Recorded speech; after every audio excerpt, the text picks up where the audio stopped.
For years, my family acted like I didn't exist. No invites, no calls, no explanations. But the second they discovered who I married, suddenly, I was missed. Here's what happened. Family is supposed to be your safe place, the people who love you no matter what. But what if they're the ones who make you feel invisible? For most of my life, I was the afterthought. Birthdays forgotten, holidays spent alone, group photos I wasn't in. I tried to brush it off, told myself it wasn't personal. But when my cousin posted pictures of a huge family reunion, one I never heard about, that's when I knew. They didn't forget, they just didn't care. If you've ever felt left out by the people who should have loved you most, hit that like button and subscribe, because this story, it's about to get wild. Being excluded by your own family doesn't just hurt, it makes you question your worth. Why wasn't I good enough? Was it something I said? Something I didn't have? The first snub. The first time I realized I wasn't truly part of the family, I was 12 years old. My cousin's birthday party was the talk of the family group chat. Balloons, a bounce house, a cake big enough to feed half the neighborhood. I waited all week for my invitation. It never came. When I finally asked my aunt why I wasn't there, she patted my shoulder and said, "Oh, sweetie, we thought you were busy." But I wasn't busy. I was home, alone, watching the clock tick, while my cousins laughed together in photos I wasn't in. That's when I learned the unspoken rule. Some people are invited and some are just tolerated. For years, I convinced myself it was a mistake. Maybe they lost my number.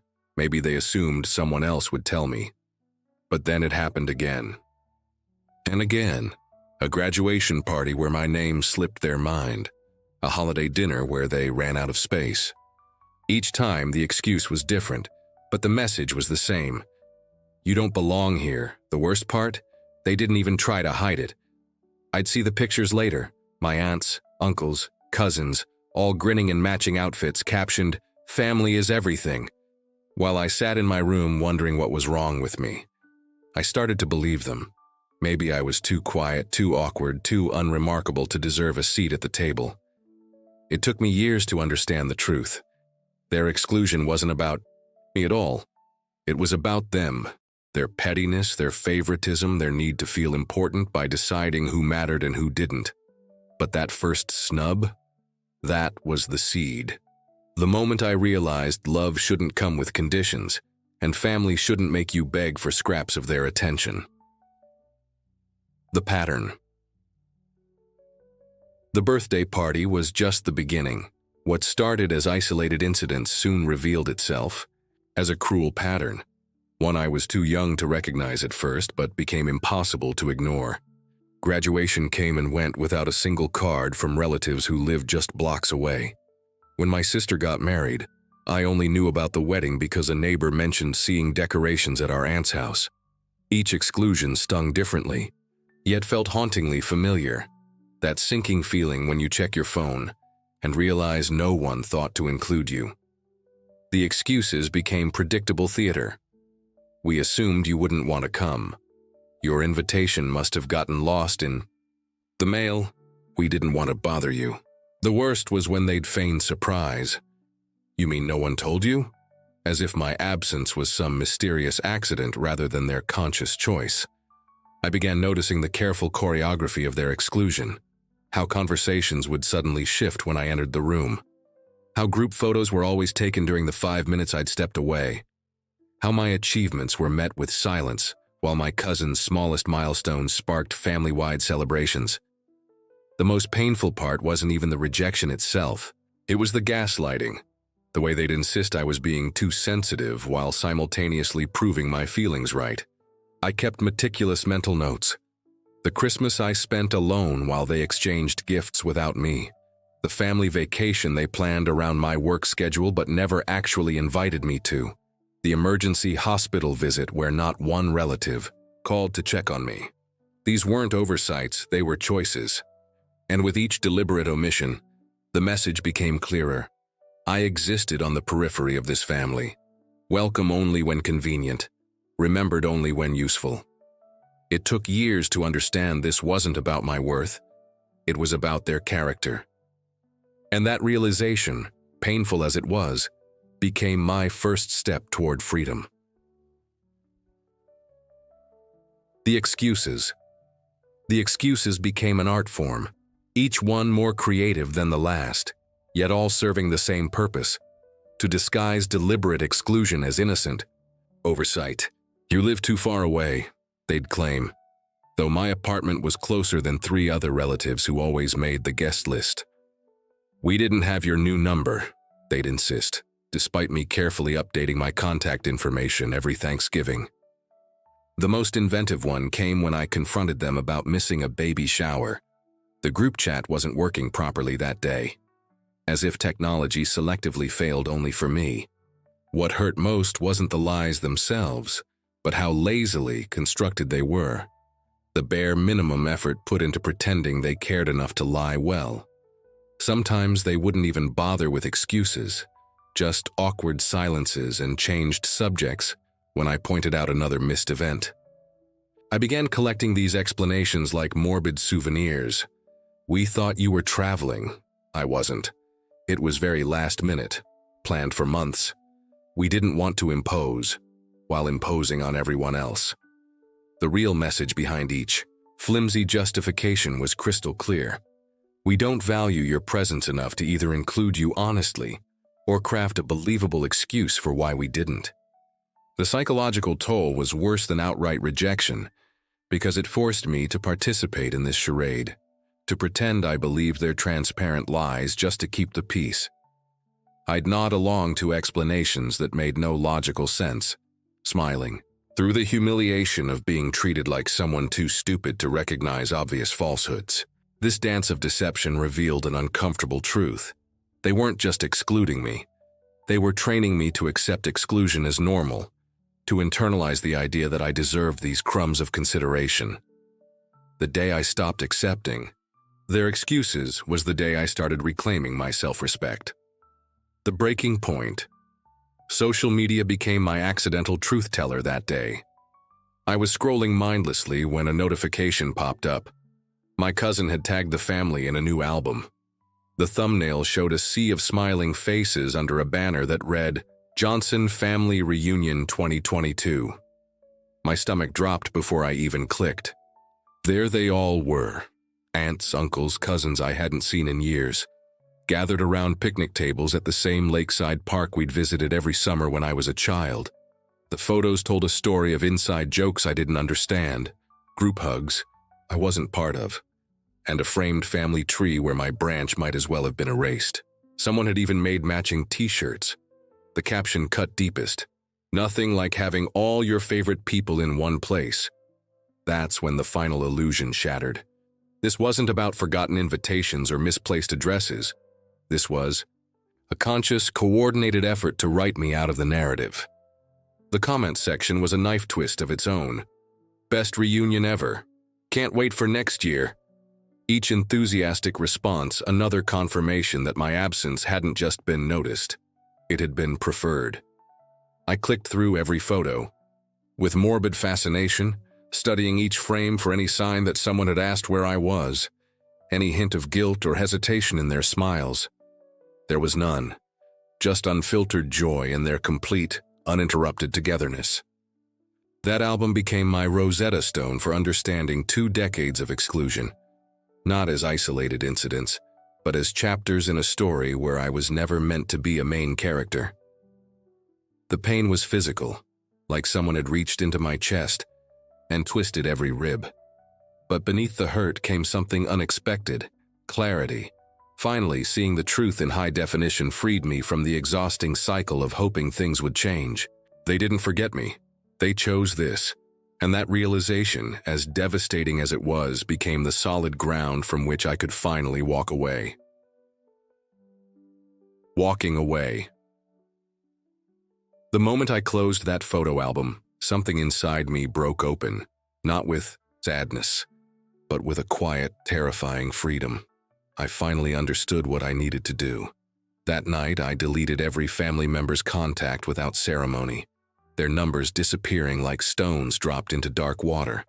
I muted group chats, unfollowed social media accounts, and stopped checking the mailbox for holiday cards that never came. At first, the silence was deafening.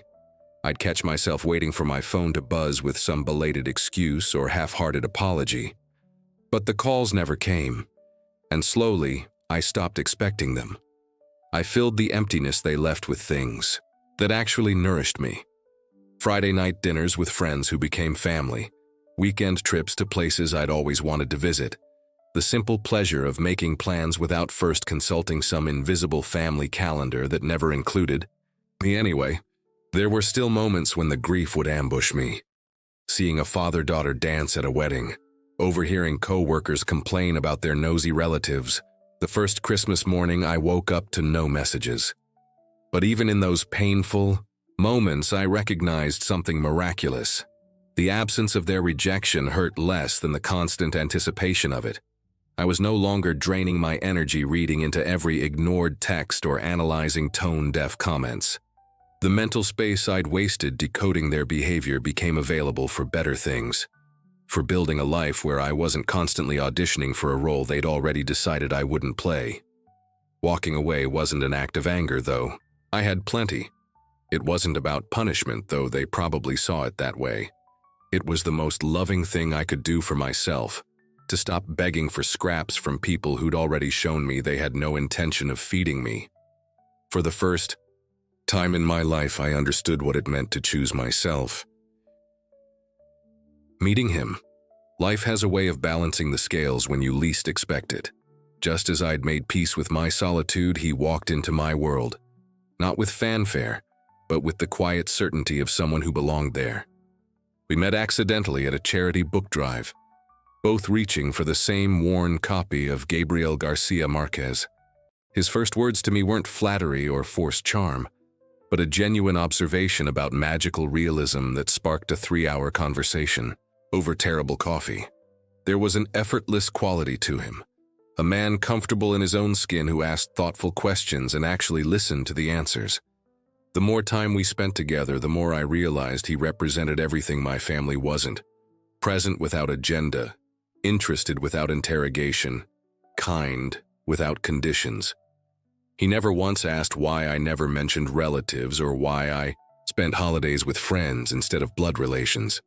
When my birthday came around, he remembered the obscure childhood story I'd mentioned once about always wanting to release paper lanterns. And that evening I found myself on a rooftop watching dozens of golden lights float into the sky.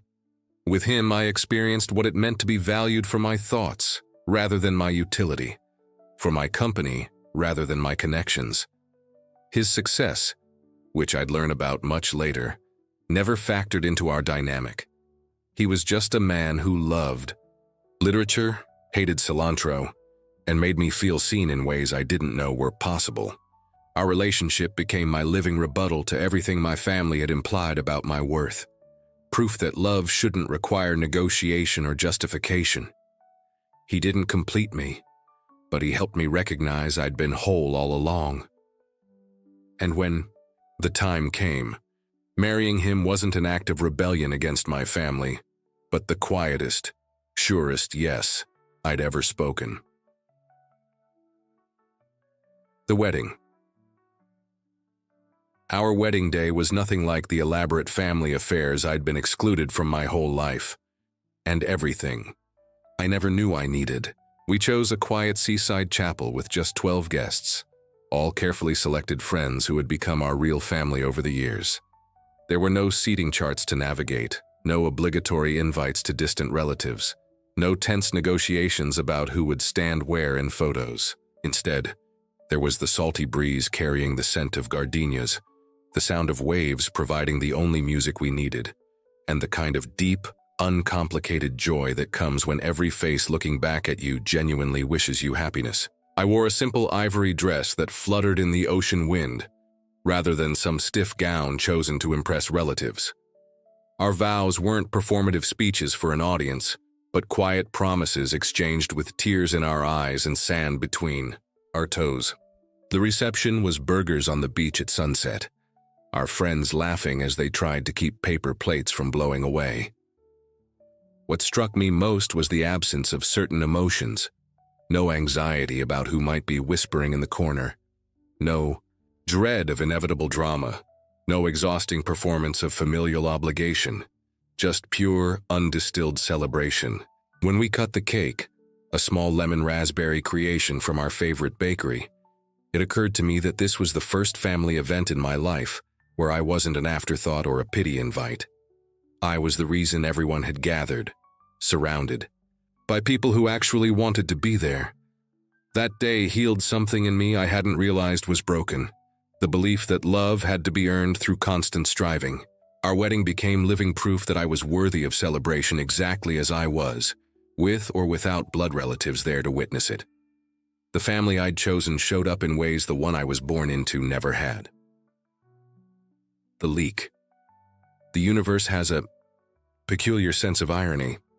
3 months after our intimate beach wedding, a local business journal ran a feature about rising entrepreneurs making an impact in the community. My husband, ever humble, had reluctantly agreed to the interview but insisted they focus on his charity work rather than personal achievements. The article itself was fairly standard, talking about his tech startup's initiative to fund STEM programs in underserved schools. But it was the accompanying photo that changed everything. A candid shot of us walking hand in hand at a fundraiser, my wedding ring clearly visible, with the caption "Entrepreneur and Wife at Annual Gala." I didn't think much of it until my phone started buzzing with notifications from social media accounts I hadn't heard from in years. A second cousin had stumbled upon the article and shared it in the family group chat with the explosive message, "Do you know who she married?"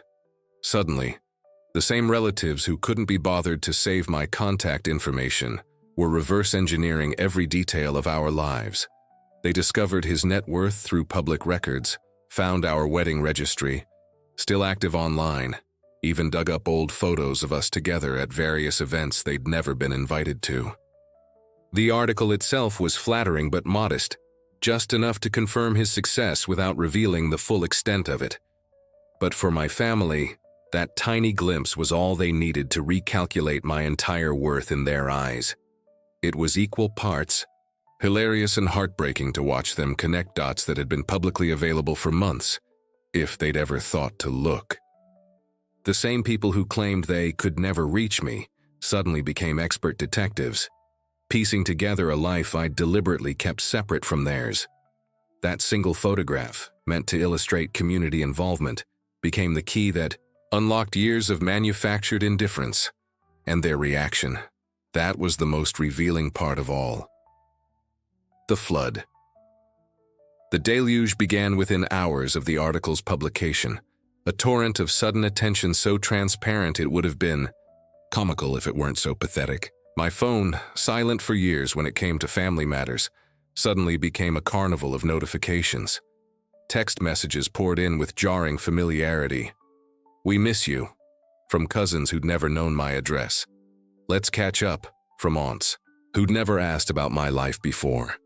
The voicemails were particularly rich, dramatic declarations about family bonds from people who'd shown zero interest in maintaining those bonds until they discovered what those bonds might be worth. Social media became a parade of performative nostalgia, with relatives digging up and reposting decades-old childhood photos of me with captions like, "Remember when?" No, I didn't remember, because I hadn't been there when those photos were taken, always the one behind the camera rather than in the frame. The most brazen was an invitation to a spontaneous family gathering happening that very weekend, the same kind of event I'd typically learn about through tagged photos days. After the fact, this time the group text included effusive details about how much they'd always wanted my husband to join them, as if he were the prize and I merely his delivery system. The whiplash of their sudden enthusiasm was almost impressive. Gone was the careful indifference, replaced by a desperate chumminess that couldn't quite mask their calculations. What fascinated me most was their apparent belief that I wouldn't notice or care about their blatant about-face, that my hunger for belonging would override my ability to recognize manipulation. Each message, each call, each post was another piece of evidence confirming what I'd suspected all along. Their capacity for connection had always existed. They'd simply never considered me worth the effort before knowing what that connection might gain them. The flood revealed more about their character than years of silence ever had. The truth. Their sudden attention crystallized a painful truth I'd been avoiding for years. They never rejected me because I wasn't good enough, but because they weren't good enough for me. The same people who'd treated my existence as an inconvenience now fell over themselves to claim association, not because they'd had a change of heart, but because my husband's success made me suddenly valuable in their transactional world. I watched with clinical detachment as they performed their hastily scripted roles. The doting aunt, who always knew I'd marry well. The cousins suddenly eager to introduce me to their friends. The uncles offering business advice to a man they'd never met. Their behavior didn't hurt anymore. It just laid bare the shallow foundation our supposed family bonds had always stood on. What fascinated me most was their complete lack of awareness about how transparent their motives were. How their overcompensating enthusiasm only highlighted years of neglect. They didn't want a relationship. They wanted access. Not to me, but to what I now represented. Connections, status, potential benefits. The irony was almost poetic. In their rush to claim proximity to success, they revealed the poverty of their character. I realized then that their rejection had never been my failure, but their limitation. They weren't capable of loving unconditionally, only of calculating worth. Where I'd once seen my exclusion as evidence of my unworthiness, I now saw it as proof of my freedom. From their pettiness, from their narrow worldview, from the exhausting performance of begging for basic consideration. The truth liberated me in ways no apology ever could. They hadn't changed. I had. And that shift in perspective was worth more than any hollow reconciliation. Their actions finally made sense when viewed through this lens, not as personal failure, but as their fundamental inability to value people beyond what those people could provide. And in that understanding, I found something unexpected. Not anger, but pity for souls so small they could only measure worth by external markers, right? I went to the next reunion. Not for them, for me. My husband held my hand as we walked in. The room went quiet. Then came the hugs, the compliments, the "why don't you visit more?" I smiled, stayed polite. But when my aunt whispered, "You should have told us who he was," I finally said it. You should have cared who I was. Family isn't just blood. It's the people who show up, not just when it benefits them, but when you need them most. For years, I begged for scraps of attention from people who didn't value me. Then I built a life where I was already enough. If you've been overlooked, remember, their rejection isn't your failure. Sometimes the best revenge isn't anger. It's success. It's happiness. It's watching them realize what they lost and knowing you don't need them to find your worth. You don't have to forgive. You don't have to forget. But you do have to move forward.